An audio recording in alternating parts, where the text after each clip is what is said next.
falsidade ideológica e associação criminosa.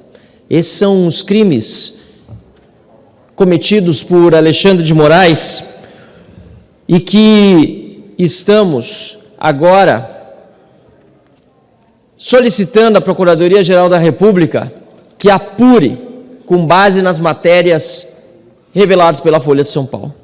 Esses são apenas, aliás, 2 dos crimes cometidos, porque há vários outros da Lei de Abuso de Autoridade que nós já há muito tempo dizemos aqui nesta tribuna e onde quer que me pronuncie, há muito tempo tenho dito que esses crimes cometidos por Alexandre de Moraes, crimes de abuso de autoridade, precisam ser investigados e punidos. Falsidade ideológica e associação criminosa com o juiz Ayrton Vieira e com o Eduardo Talhaferro, que atuaram e pelo visto continuam atuando como verdadeiros capangas do ministro do Supremo Tribunal Federal, Alexandre de Moraes, que age como ditador e não como magistrado. Senhor presidente, caros colegas parlamentares, é inadmissível que um juiz peça para seus subordinados, seus auxiliares, para produzir provas contra alvos dele, e dos quais ele, aliás, supõe-se vítima. Onde nós vamos chegar? Mas as conversas revelaram o desconforto, nem tão grande, aliás, porque continuaram operando desta forma, nas sombras, os seus capangas, mas certo desconforto com o escracho da forma como estavam conduzindo esses processos, e em certa altura se perguntam se não deveriam criar um e-mail fictício, para a partir deste e-mail fictício enviar para o tribunal os prints, as mensagens, os sites que o ministro Alexandre de Moraes julga atentatórios ao Estado de Direito ou ameaças à integridade dele ou do próprio tribunal. É de uma relevância tão grande esse caso, senhor presidente, que ontem, às 15 horas, apresentamos, não apenas como oposição, não, mas como parlamentares, deputados e senadores, a busca pelas assinaturas de um processo de impeachment junto à população no Senado da República do ministro Alexandre de Moraes. Isso já deveria ter acontecido, aliás, já há muitos pedidos de impeachment protocolados e, inclusive, houve no passado recente mobilização popular encabeçada por Caio Coppola, que conseguiu mais de 4 milhões de assinaturas, o maior abaixo-assinado da história do Brasil, pelo impeachment de Alexandre de Moraes. É hora de todos nos unirmos pelo bem da nação, pela estabilidade institucional. Enquanto o Supremo se une para defender quem cometeu ilegalidades, a nação brasileira deve se unir para dar resposta adequada aos crimes cometidos por Alexandre de Moraes, e por isso a Procuradoria-Geral da República foi por nós acionados. Estamos trabalhando muito firmes. O Partido Novo, os 3 deputados federais, agora 4 com a chegada de Ricardo Salles, e o senador da República, Eduardo Girão, para que tudo seja não apenas esclarecido, mas também investigado e punido. E queremos assim, senhor presidente, deixar aqui ao povo brasileiro uma mensagem de que alguns acham que podem agir nas sombras o tempo todo, mas chega o tempo em que as sombras se desfazem e a luz clara, cristalina de uma matéria jornalística como estas da Folha de São Paulo, de Glenn Greenwald, demonstra que o tempo das sombras passou. Está exposto ao Brasil e até ao mundo o que fizeram durante tanto tempo nas sombras. Precisamos de responsabilização. Chega de crimes de abuso de autoridade, que se puna também a falsidade ideológica do ministro Alexandre de Moraes e a associação criminosa dele com Eduardo Talhaferro e Ayrton Vieira. Obrigado, senhor presidente. A gente ouviu do lado de lá os nostálgicos, né? Que tem a coragem de vir falar da ditadura, da tortura, lá do regime militar, mas estão aqui aplaudindo a ditadura hoje. Por que ter nostalgia do passado e não abrir os olhos para o que está acontecendo hoje? Censura muito maior do que houve na época da censura da ditadura.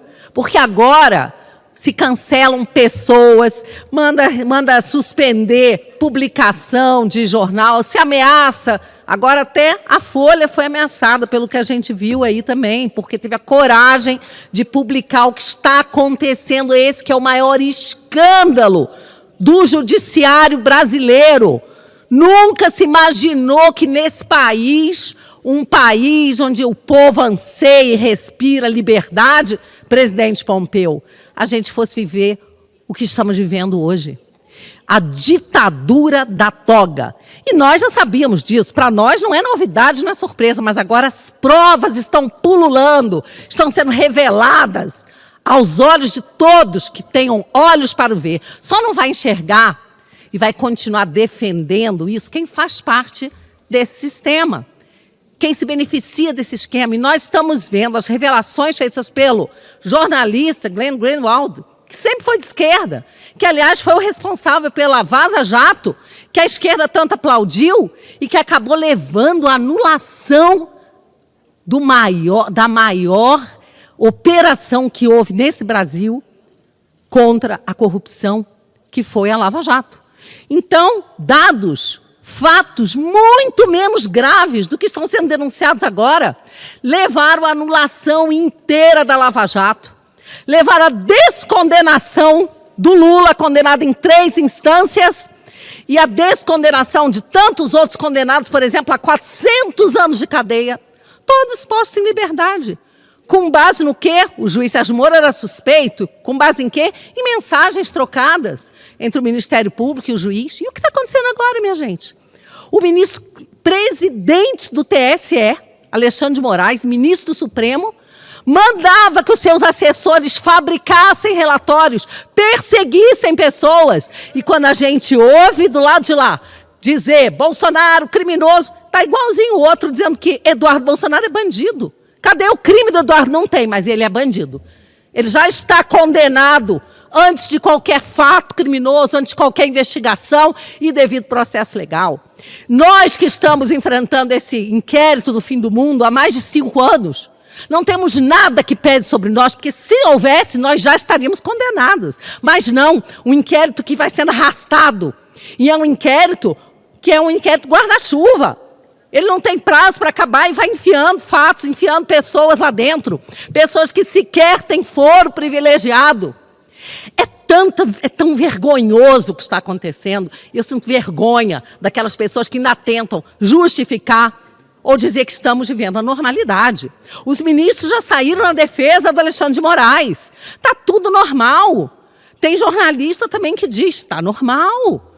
O que ele está fazendo é em nome da defesa da democracia. Igualzinho Maduro, está lá fraudando eleição, matando manifestantes, matando seu povo, em defesa da democracia. A narrativa é a mesma, e com base nessa narrativa mentirosa, as maiores perseguições, torturas, as maiores violações aos direitos e garantias individuais, fundamentais e constitucionais vão sendo perpetradas na cara de todo mundo para ver. Graças a Deus que nós temos ainda pessoas com coragem para falar o que está acontecendo e nós não vamos parar. Eu sou uma daquelas que está lá na mensagem do ministro Alexandre. Manda ver aí se tem alguma publicação da Bia Kicis, do Felipe Barros, do Eduardo Bolsonaro, da Carla Zambelli contra o Supremo Tribunal Federal, contra o TSE. Porque a gente divulgar fatos que atentam contra o devido processo legal e a democracia, virou crime. Você questionar, virou crime. Essa é a democracia que nós estamos vivendo? É a democracia do Maduro. E aí, essas pessoas que vêm aqui aplaudir o que o Supremo... Desculpa, o Supremo não. Alguns ministros, no caso agora o ministro Alexandre e aqueles que o defendem, estão fazendo, tenha coragem de dizer que a Venezuela vive uma normalidade. O PT soltou uma nota dizendo que a eleição foi pacífica, foi limpa e respeita a soberania do povo. Desde quando o PT está preocupado com a soberania do povo? Eles têm um projeto de poder que está sendo instalado e, nesse momento, vivemos essa situação de um parlamento que está sendo aviltado por dois poderes que se uniram contra o parlamento. Poder executivo, chefiado pelo Lula, o descondenado, e o poder judiciário em sua cúpula. E aí, a gente precisa agir. Estamos colhendo, sim, assinaturas para um pedido de impeachment, deputado Sanderson. Estamos trabalhando pelo impeachment e temos a CPI do deputado Marcel, que está pronta para ser instalada, a CPI do abuso de autoridades. Nós temos que fazer isso, nós contamos com o povo brasileiro, porque a gente vê jornal que diz assim: presidente do Congresso, Rodrigo Pacheco, diz que a chance do impeachment ser levado adiante é zero. É zero? Nós vamos ver.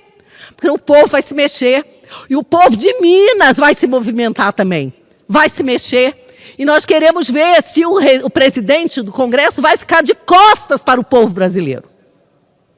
Vai ficar de costas para os seus eleitores. Vai ficar de costas para o povo de Minas. Nós queremos ver. E é por isso que nós já estamos conclamando o povo brasileiro para voltarmos às ruas. Porque tem preso político, hoje ainda, sofrendo, dentro da Papuda, da Colmeia e outros presídios pelo Brasil.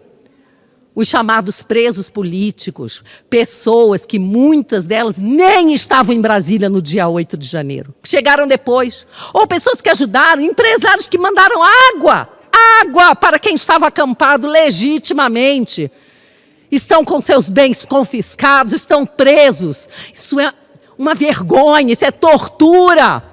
Prisões ilegais como a do Felipe Martins, que agora está solto, mas não tem passaporte, está com tornozeleira. Que tipo de liberdade é essa? Não pode usar as redes sociais.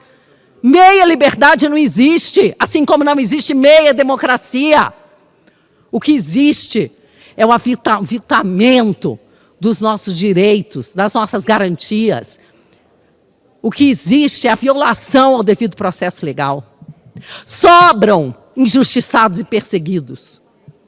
Nós temos aí a história do Clezão, que foi morto na Papuda, porque o ministro Alexandre de Moraes não se dignou a examinar um parecer do Ministério Público pedindo pela sua soltura, baseado em laudos médicos que comprovavam a vulnerabilidade do seu estado de saúde e o grande risco de morte que ele corria. E ele morreu.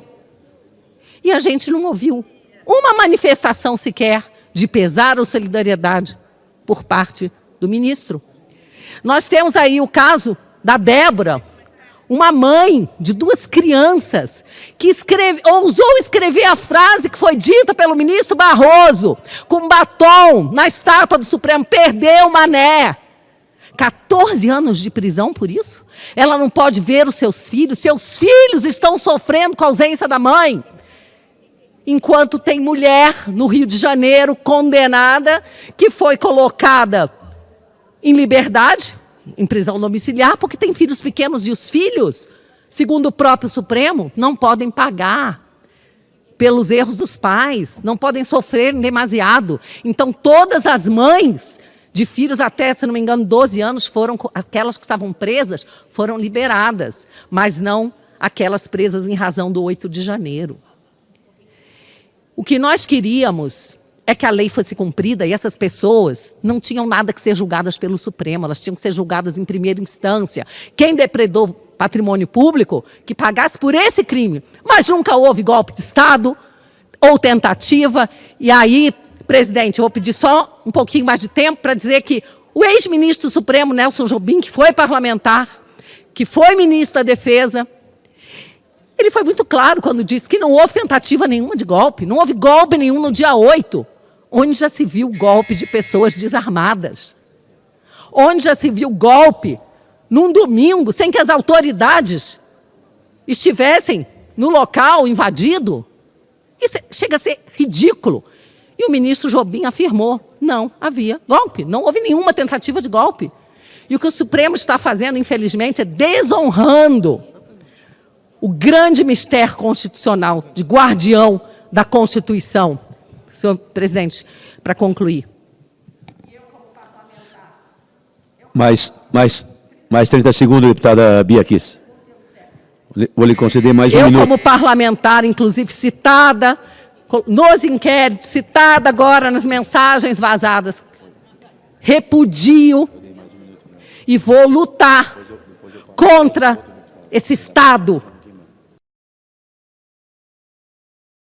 Gostaria de deixar claro que as opiniões e informações apresentadas aqui são de responsabilidade exclusiva de seus autores. Como criador deste conteúdo, não me responsabilizo por consequências. Pesquise e busque orientação profissional antes de decisões significativas.